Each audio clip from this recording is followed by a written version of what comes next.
Uburyohe bw'ikinyobwa bumwenywa n'uwakinyweye. Umuntu ashobora kukubaza ngo Imana umuntu ayumva gute? Ntawe ubwira icyumviro cy'undi uburyo icyanjye cyumva. Niyo mpamvu uyu munsi abantu benshi arakubwira ngo uriya we yarakijijwe noneho arenga umusaraba. Bavandi, agakiza kabonerwe muri Kristo Yesu. Umusaraba ni igiti, role yawo yararangiye.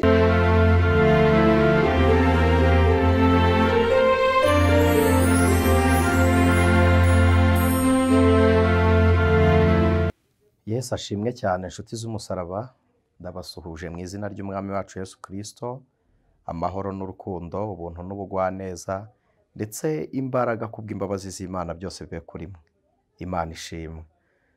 Numva nababwira ngo yambi, numva nababwira ngo turamukanye, duhoberane, ariko kandi nubwo imibiri aho iri dutandukanye, ariko ndabizi neza ko mu mwuka turi bamwe kandi urugendo rujya mu ijuru ari rumwe. Imana ishimwe. Reka dufatikanye dusenge, nitumara gusenga tuganire ijambo ry'Imana. Mana Data twese uri mu ijuru, Imana yera, Imana idakiranirwa, Imana ikiranuka, Imana yatanze Kristo kugira ngo apfe ku bwacu, Imana yatugiriye ubuntu n'ibambe, Imana yiyunze n'umwana w'umuntu kandi umuntu ntitwari kukumenya.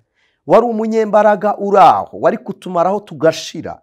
Ariko ushima ko kumarwaho kwacu bihinduka uburame, ahubwo umaraho ibicumuro, urangije uduha kubaho, none turiho tunezerewe, izina ryawe nirishimwe. Ngushimiye rero bene data urarikiye kumva ijambo ryawe, ngushimiye bene data uhaye umugisha wo kumva ndetse no kwakira impinduka zo mu byanditswe byera, izina ryawe nirishimwe. Bana natwe, abarwayi bakize, bababaye bahabwe kwishima, ndetse umunezero w'agakiza k'Imana kubw'ubuntu ubonerwa muri Kristo ube kuri twe none n'iteka ryose. Mana ndagushimiye, nibibe ku bwawe kugeza ku munsi wo kuvuga ku ijwi ry'impanda. Amen. Imana ibaha umugisha. Nk'ibisanzwe ni Anicet niyomugabo, cano n'ijwi ry'umukanguzi birumvikana, turi kumwe na mwene data Nyamwasa Musa. Imana imuha umugisha. Hanyuma ndagira ngo tuganire, dusome Bibiliya. Duherukana turi kuvuga kuri aya matorero 7 yo mu byahishuwe Yohana. Narababwiye ngo ibyahishuwe ni igitabo cyari gihishwe nyine uyu munsi cyarahishuwe. Hamwe bamwe hanze aha baravuga ngo ni iyobera ritagatifu, ariko iyo ari ritagatifu it means ko abatagatifu barimenya. Imana ibaha umugisha. Tuvuze ngo ni iyobera rinyarwanda, biravuze ngo abanyarwanda bararizi. Niyo mpamvu rero duhamanya na Kristo ko ijambo ry'Imana riravuga ngo turi ibisonga byeguriwe kumenya ubwiru bwa Kristo, kandi ubwiru n'amabanga ahishwe. Twayahawe rero ngo tuyahishure, tuyatange. Imana ibaha umugisha. Ntabwo turarenga ku itorero rya mbere, ariko kandi ndashaka ngo tubanze tuvuge kuri aya mazina y'amatorero yose. Itorero rya mbere riboneka mu gice cyaho deja yose ni hari mu gice cya kabiri cy'igitabo cy'ibyahishuwe Yohana. Hari Efeso, arababwiye bisobanura ubwiza. Hari Simuruna biravuze ngo ni impumuro nziza, ariko ntabwo ari oderi ibonetse iyo ariyo yose. Iyo oderi ntabwo ariyo yose, ni nk'impumuro y'ishangi. Abantu bazi imibavu, uhumura ari uko uwuvuguse. Noneho byari bivuze ngo mu makuba n'akarengane k'abakristo, mu rupfu rwabo no kumeneka kw'amaraso, imbuto nziza beze no kwihangana kwabo n'umutima bagize uguma kuri Kristo Yesu, niwe wabaye Simuruna. Kuko kwitwa impumuro nziza nuko bageragejwe, barapfa, bamena amaraso, ariko kandi bayamena bitewe n'ubutumwa bwiza. Rero impumuro nziza iri muri Simuruna ni ukwakira akarengane, urenganirizwa gukiranuka, ugapfa ugikiranutse. Imana ibaha umugisha. Hirya ya Simuruna hari iryitwa Pergamo.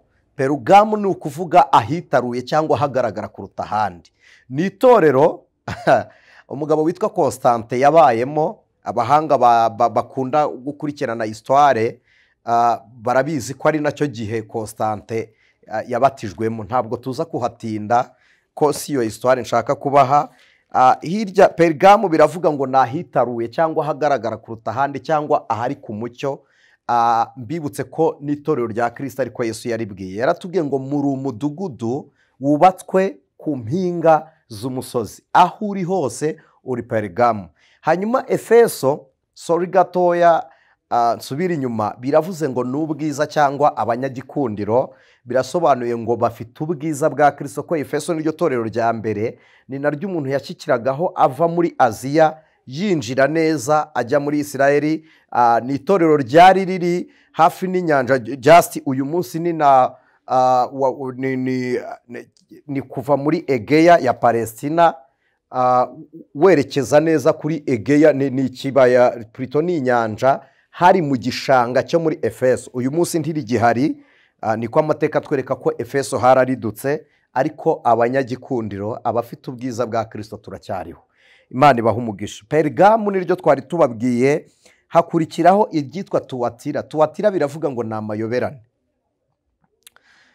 Tuzagenda tubabwira amateka y'aya matorero, tuvuge n'impamvu yagiye yitwa gutyo, ariko kandi nimumenye ibisobanuro by'amazina nibwo muzumva n'impamvu Imana yabandikiye.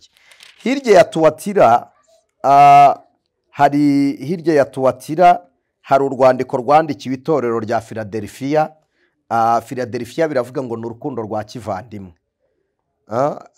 Imana ibaha umugisha. Ntabwo naho turi buze kuhatinda, kuko ku rukundo rwa kivandimwe Imana yababwiye amagambo atandukanye. Yarababwiye ngo uwera kandi w'ukuri, ufite urufunguzo rwa Dawidi, ukinga ntihagire ukingura, kandi yakingura ntihagire ukinga. Aravuga aya magambo ati: nzi imirimo yawe, dore nshyize imbere yawe urugi rukinguye, kandi ntawe ubasha kurukinga, kuko ufite imbaraga nke, nyamara ukitondera ijambo ryanjye, ntiwihakane izina ryanjye. N'andi magambo ntabwo ariho tuje gusoma, ubwo umwuka afite impamvu abiduhaye ngo tubisome. Hakaza n'itorero ry'Isarudi. Sarudi biravuga ngo ni icyasagutse, cyangwa se gusagura, cyangwa icyarokotse, cyangwa wasigaye. Ni abari basigaye nyine bamwe baraguye, abandi barapfa, noneho abasigaye bahamya bitwa Sarudi. Murabizi ko hari n'amabuye yitwa sarudiyo ari mu nkingi z'ijuru. Hanyuma guhamya uburyo twizeramo Kristo bigaragaza ko Imana itapfushije bose, ari rwo rufatiro rugereranwa n'amabuye ya sarudiyo, bishushanya ngo urufatiro rw'Imana ruracyahari. Sinza gutindaho. Hari n'urwandiko rwandikiwe ab'i Lawodokiya. Lawodokiya harimo amagambo abiri, Lawosi and Diakeo. Biravuga ngo ni igihe Imana icira umuntu urubanza. Abahanga rero iyo bageze muri iki gitabo cy'ibyahishuriye Yohana, bavuga ko turi mu gihe cy'itorero ry'i Lawodokiya, ariko nta gihe tutarimo. Sinzi uburyo tugenzura ibihe tukibagirwa ko abakiranutsi bahari. Hari abarimbuka, hakaba abakiranirwa, hari n'abakiranutsi, hari abana b'ubugingo. Kristo aracyafite ubuturo. Ikimenyetso cy'uko bugihari ni uko itorero ritaragenda. Ubwo rero ritaragenda, mwuka w'Imana ari muri twe. Nkunda kubivuga, nta muntu ndabona ngo menye ngo yazajya mu ijuru cyangwa ntazajyayo. Bituma mbihamiriza muri nge. Narabwiye ngo nimukenera kumenya ko itorero rihari, ni ukuri muzaba mumbona, kuko ndabizi ko ubwami bw'Imana tuzabujyamo. Rero ubwo tuzajyayo turacyahari, abagenzi turacyariho. Kandi ikindi gisobanuro cy'uko itorero rigihari, abakiranuka bahari, ni uko nawe ubizi neza ko ntacyo wishinja, ariko ukaba utaragenda. Rero ubwo utaragenda, itorero ririho. Imana ishimwe, kandi Imana ishimwe. Rero nanejejwe no kugira ngo tuganire iri jambo ry'Imana mu rwandiko rwa mbere Yohana yandikiye abo muri Efeso. Jiste urwandiko rwa mbere rwa Yohana yarwandikiraga ab'Efeso. Yaravuze ngo uwahozeho uhereye mbere na mbere, uwo twumvise, uwo twiboneye n'amaso yacu, kandi uwo twitegereje intoki zacu zikamukoraho, ari we jambo ry'ubugingo. Ndagira ngo twitse aho ngaho. Narababwiye ab'Efeso bari bafite abaseretusi, bazanye inyigisho za gnostisisimu, hakabamo n'abanikora bigishije ibintu bitandukanye. Abanikora nyuze muri make bigishaga Yesu nk'umuntu w'umwuka, ntibavugaga Yesu ufite umubiri.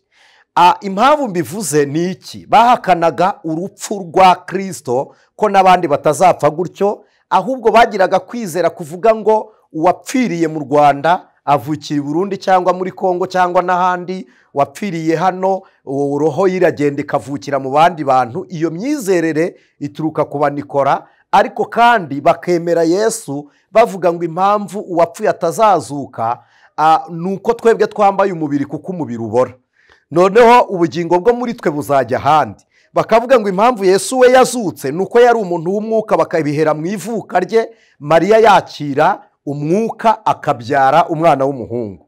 Noneho byose batuma bazirura imirimo mibi y'ubusambanyi. Baravuga ngo impamvu aya reaction Yesu atayagize nuko atari ameze nkatwe. Oh la la. Niho haturuka teoloji liberali zibwira abantu ngo Yesu yarabirangije, ni mwikorere byose.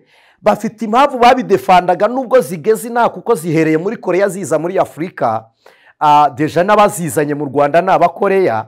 Noneho icyo nshaka kuvuga ni iki: kuba Yesu yarabirangije, ariko hasigaye imirimo y'abizera muri Kristo Yesu.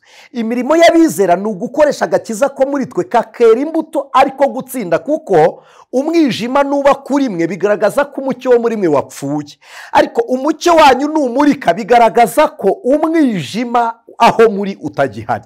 Noneho kumurika k'umucyo wo muri mwe ariko kugaragaza ishusho y'agakiza biboneka igihe dutsinze ibyaha. Kandi bibutse ko gutsinda ibyaha niryo tandukaniro ry'umukiranutsi n'umuntu wo mu isi, nuko twebwe dutsindira aho bo batsindirwa, tugakora ibyo gukiranuka aho bakoreye ibyo gukiranirwa. Rero kwakira Yesu nk'umwami n'umukiza biduhindura kuba urubyaro. Noneho twamara kuba urubyaro tukayoborwa n'umwuka, twayoborwa n'umwuka tugakora ibihabanye na kamere. Igihe cyose uzakora ikintu ubwirijwe na kamere ukagikora unezeza umubiri, Imana itagikunda, ugashaka verse biblique kugira ngo ukidefande, uzamenye ko Satani wo muri wowe yagufatiye mu byanditswe kugira ngo akubohere ku giti cy'umusaraba, ntiwinjire mu muzuko. Niyo mpamvu abaseretusi n'abanikora bigishije abantu umusaraba, bawuvuga nk'umusaraba wa Kristo, ariko ntibabigisha urupfu n'umuzuko. Niyo mpamvu uyu munsi abantu benshi arakubwira ngo uriya we yarakijijwe noneho arenga umusaraba. Bavandi, agakiza kabonerwe muri Kristo Yesu. Umusaraba ni igiti, role yawo yararangiye, Kristo yawumanitsweho. Kuko nimujya gusenga umusaraba Yesu yabambweho, mukwiriye no gusenga inzira yanyuzemo. Nimujya gusenga umusaraba Yesu yabambweho, mwibuke n'imva yashyinguwemo. Ibi bintu byose ni ibintu by'abanikora bagenda bahuzahuza kugira ngo umuzuko wa Kristo tuwutekereze nk'uri kure. Ariko kandi umusaraba n'ibyiringiro nibyo, yaramanitswe ajya mu mwanya wacu, ariko yarenze umusaraba ajya mu mva, arenga imva arazuka. Uyu munsi Yesu dusingiza ntabwo ari uri ku musaraba, ntabwo ari uri mu gituro, yarazutse, ni muzima, ni Yesu uriho. Penori ya Donasi, Yesu dusenga ni Kristo uriho utanga ubuzima, ni Kristo tuvuga akatwumva, ni Kristo twihishurira tukamubona, ni Kristo abigishwa babonye bamukoraho, Imana ishimwe, ni Kristo waje asangira nabo, amanyura imitsima barayirya, ajya mu ijuru bamureba. Ibyanditswe biravuga ngo uko mwabonye agiye niko azagaruka. Rero bagifite urwo rujijo, Yohana yamenye impamvu z'ibyiringiro byabo, arabandikira arababwira ngo uwo twiboneye n'amaso yacu. Imana ishimwe, Imana ishimwe, haleluya. Uwo twebwe twumvise n'amatwi yacu. Reka mbabwire, hari impamvu twebwe tujya twizera Imana. Ntabwo Imana yacu ariyo twumviye mu bantu, natwe yaratwiyeretse. Ibi y'abantu bamwe batubwirije bagapfa, twajyaga kuba twararekeye aho. Ariko impamvu dukomeje ni iki? Nuko Imana twamenye ntabwo ari inyuguti, ntabwo ari Imana yanditse, ni Imana ibaho y'ubuzima. Our God is real. Imana yacu irahari, haleluya, iriho, iri muri twe. Mwene data Rishari yarabiririmbye aravuga ngo iri muri twebwe, ikitugira n'imirimo yose igenda ikora. Aravuga ngo abayivuga nabi bayibeshyera mu bagira inama barekeraho. Rero utarayibonye yarayumvishe. none utarayumvishe yarayibonye, utarayibonye yayikozeho. Uwo bitabaye nayumve none tubabwire ngo dufite Imana muri twe, nicyo kinyuranyeho, niyo idutera ishyaka, niyo itumye tugira ibyiringiro byo kuzabona ijuru, niyo ituma dusekera aho abandi baririra, niyo ituma twishimira mu isi, niyo ituma dukumbura agakiza. Iyo Mana ikorera muri twe. Soza Yohana areba urwo rujijo, areba ubusambanyi n'uburaguzi buri mu bantu, aravuga ngo uwo twabanye yari Imana ahinduka umuntu. None nyuma y'uko yahindutse umuntu yarapfuye, nyuma yo gupfa yarongera arazuka, nyuma yo kuzuka yaragiye, kandi nyuma yo kugenda azagaruka. Ibyo byiringiro nibyo by'abizera twamukozeho. Imana ikwihishurire ko ni Imana ikorwaho, ni Imana itagaragara ariko ikaba Imana iboneka, ni Imana iboneka ikaba n'Imana itaboneka. Kubera iki? Yavuze ngo ndagiye, abisi ntibazaba bakimbona, ariko mwebweho nzajya mbiyereka. Rero Imana iratwiyereka. Nsoza, uburyohe bw'ikinyobwa bumwenywa n'uwakinyweye. Umuntu ashobora kukubaza ngo Imana umuntu ayumva gute? Ntawubwira icyumviro cy'undi uburyo icyanjye cyumva. Ese ubu ngubu ko ngize ntya nikozeho, mubyumvishe mute? Impamvu mutumvishe mbakoraho njyewe nkabyumva nuko ari njye ukozweho. N'Imana nuko yumvwa.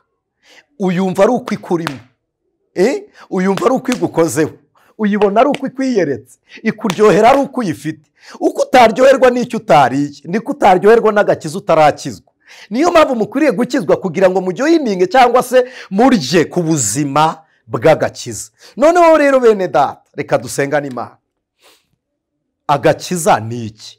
Ubutumwa bwiza ni iki? Ni impano y'Imana izanira abantu agakiza. Nibyo pe, bidaturutse mu mirimo yacu, ariko kandi iyo tumaze gukizwa agakiza kadukoreramo kubwo kwizera, kuko kwizera kutagira imirimo kuba gupfuye. Imirimo yo kwizera niyo gusenya urufatiro n'imirimo yose by'isi. Ese muzatsinda isi ryari? Igihe muzi mutsinda isi ni ryari? Ni ryari? Ese ushaka ko Imana ivuganira nawe hehe? Abahanga scientificoma Imana bayibonera mu byaremwe ibiremwe. Hanyuma abandi abateologike bayibonera mu byanditswe. Hanyuma ab'umwuka bayibonera mu gukiza, mu gakiza, mu gukiranuka. None wowe ushaka kwiboneka mu mwuka, mu gukiranuka, ni Imana ibonekera mu mwuka. Mu byanditswe byera wabisobanuriwe n'umwuka, mu byaremwe wabibwiwe n'umwuka, kuko kutaboneka kw'Imana nibwo bumana bwayo. Munyemerere dusengane. Ariko Kristo azaza, tuzabana nawe. Mana turagushimiye, tugushimiye kubw'ubuntu bwawe. Icyubahiro ni icyawe iteka ryose. Mwami, twebwe tugiye kugushimira tuvuga ibingana n'imirimo twabonye, ariko amashimwe dutambukije nangana n'uburyo twebwe twumva twagushimamo. Si igikorwa amashimwe ntiyabashize, si ukuvuga ntitwaba tubishoje, si amaboko ntitwaterura icyubahiro ngo kibe gihagije, ahubwo akira byose kuko uri byose. Mana, mbuze uko nkuvuga, ariko uri Uwiteka. None ubu buryo ungana naba ari bwo ukoramo imirimo yawe kuri aba bantu. Impinduka ndasenze kugira ngo ibyari bigoranye bihinduke, uhindure ubuzima bw'abantu, karanduza isibe, wica ibyuho, abantu batsinde. Mwami, umuntu agera watageraga, abantu bari baraduciriye uturongo tuharenga. Ni ku bwa Kristo tubisenze twizeye none iteka ryose. Amen. Imana ibaha umugisha. Shalom, shalom.